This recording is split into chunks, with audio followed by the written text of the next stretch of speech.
এই দেখো বন্ধুরা, এই মুহূর্তে আমি আছি দুর্মুট গ্রামে।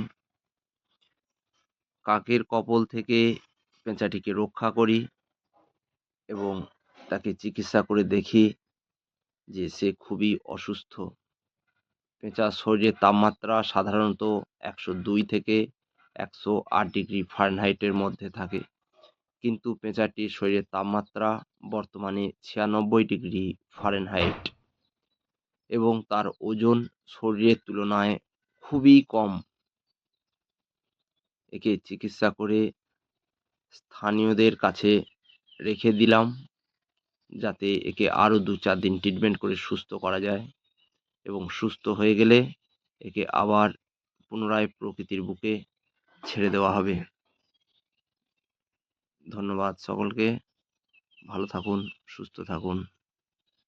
শুভ দুপুর।